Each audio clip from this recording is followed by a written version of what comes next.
GOP phenomenon. Every accusation is a confession.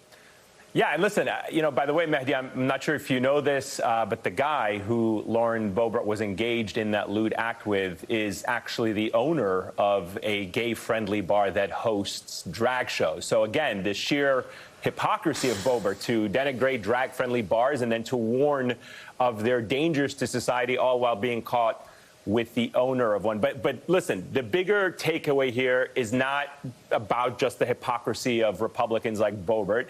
It's really the way this behavior has been normalized and tolerated by the Republican Party. I mean, just all you got to do, look at people like George Santos and the lies that he's told, what he's done since he's been in office.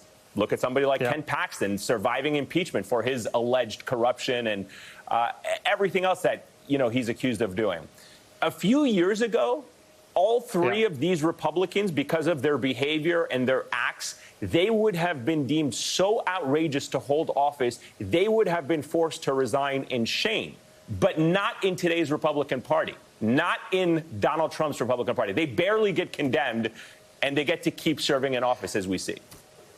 It's worse, I think, Eamon. I think it actually helps them. I think you're going to see more of Lauren Boebert, because what happens is they think, the liberals don't like us. They're annoyed. So they rally around these people who objectively have done outrageous things, said lies like George Santos has done, and yet there's absolutely no accountability. And, of course, it's not just George Santos and Ken Paxton and Lauren Boebert.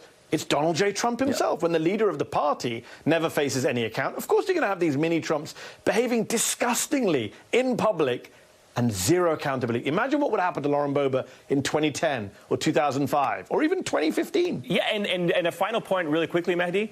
It has to be, even with the evidence presented to the American public, that some people still refuse it. It's not enough that, the theater came out and said, hey, we removed her because she was being disruptive. She came out with her own version. She tried to spin it, and then they were compelled to release the video to show that she was vaping, that this was happening and this behavior was happening. Because nowadays, Republicans have the ability to tell their followers straight out lies, even in the face of hard evidence. Don't believe your lying eyes. Don't believe your lying eyes. Exactly enough. Coming up tonight on Eamon, breaking reaction from President Biden on Republicans' evidence-free impeachment.